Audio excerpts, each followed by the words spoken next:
Hello everybody and welcome to my newest Let's Play. Today we're going to be playing a game whose the amount of re-releases and ports rival that of Final Fantasy.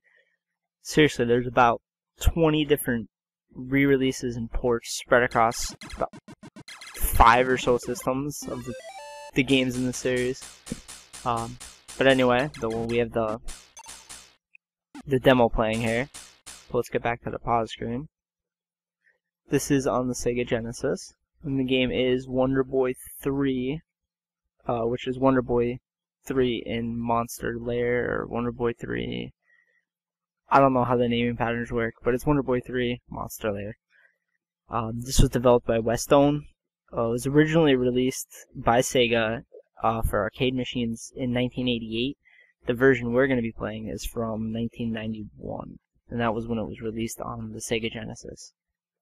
I'm going to have to go in the options because I'm not the greatest at this game, so I'm going to be playing on the normal difficulty. There's beginner, average, and expert. But I'm going to be playing on average, but I have to increase the player lives to 5 and the credits to 6, mainly because of 2 different levels in this game that give me a really hard time. This is a pretty fun game. It's a mix of an action game with a shooter, a side-scrolling shooter. And this can be played with 2 players, but we're only going to be playing with one today. Alright, so it's simple, just like any platformer / arcade game. Jumping, you jump with I have it set to the A button.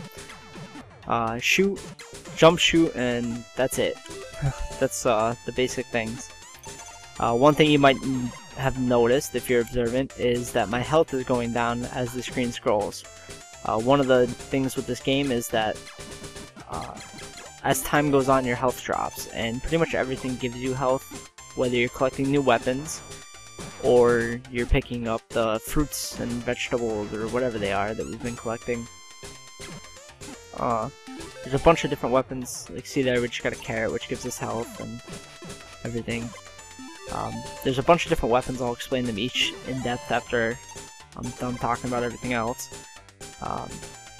Basically in this game, it's just like any other platformer. You're trying to get from one side to the other to finish the level. There's 22 individual levels and 11 boss fights, I believe, in the game. But it doesn't take that long to get through. And things do disappear rather quickly, so if you want something, then you better grab it while it's on the screen, or it won't be long before it's gone. As I said, well, I think I said it, this is the 3rd game in the Wonder Boy series. There are, I believe, 5 games. I have it written here somewhere. Yeah, the first game's just called Wonder Boy. Then you have Wonder Boy in Monsterland, and then Wonder Boy 3 Monster Lair, which is the one we're playing. And then you also have Wonder Boy 3 The Dragon's Trap. Don't ask me why they're both called Wonder Boy 3. I have no idea. Then we have... Sorry, I can't look while we're playing here. Oh, and this is the other aspect of the game. This is the shooter side of it. In the shooter side, your health remains static, meaning it's not going to drop as you're going around. Weapon pickups still give you health, but it's a little bit easier if you're good at things like this, because you're not in a rush to get your health back up. But anyway, the 4th Wonder Boy game is Wonder Boy 5 Monster World 3.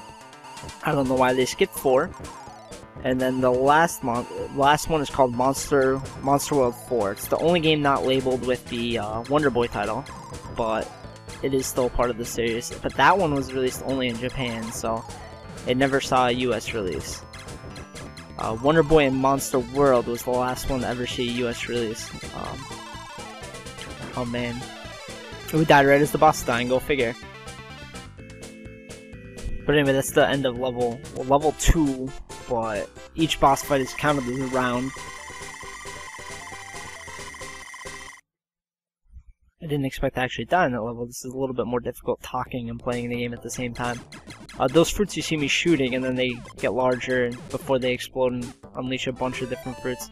They're a good way to get your health up real quick if it's low.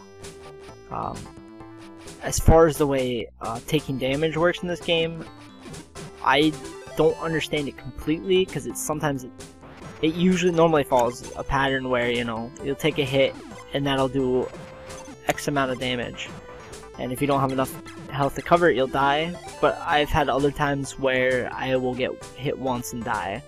I don't know if there's something I'm missing as far as the formula goes. If anybody knows, feel free to let me know. But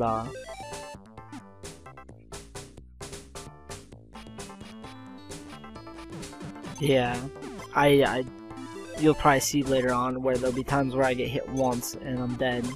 Those rocks on the ground right there, if you step on them, they'll trip you up and do a little bit of damage to you, and they can cause you to easily get killed. We just grabbed the fairy there. There's two different types of fairy. One grants invincibility, and that one, I have no idea what she does, to be honest with you. I want to say she either refills health or she gives you a bunch of points, but I can't confirm either way there. Alright, now as far as the weapons go, this right here is my favorite weapon. It spreads out across the screen like that. It's very useful for taking out a bunch of enemies, especially in the shooter sequences as opposed to these ones where it's 2D. If you didn't see, we did grab the second type of fairy earlier, just before, and now we're invincible. That's why when that guy shot the ball at me, I didn't take any damage. It's going to be running out relatively soon here. There it goes. I think we have another fairy, yeah, there. And we have to watch out because I think there's another one of those alligators. Yeah, there he is. Or whatever you want to call him. And I think that's the end of the level, so we're going to be going into the shooter part with my favorite weapon. And we'll go over the other weapons when I get a chance. There's a lot of stuff I'm trying to cover all at once. Right here we have the rockets. If you hold in the button, it does shoot the rockets out, but I find that less effective than just spamming the B button. The only problem with spamming the B button is you have a very short range, but a lot of times that's not a problem. This weapon is it's a shot that shoots out the front and the back. Very useful if you have enemies coming from behind. This, it just shoots a beam, I guess, but it seems like it penetrates through the enemies, so you can get multiple hits off of one shot, which is very useful. Here's the second boss. I find this boss to be really easy. If you can mash the fire button really fast, you can take out this boss rather easily in one go around. It's one of the more forgiving bosses in this game.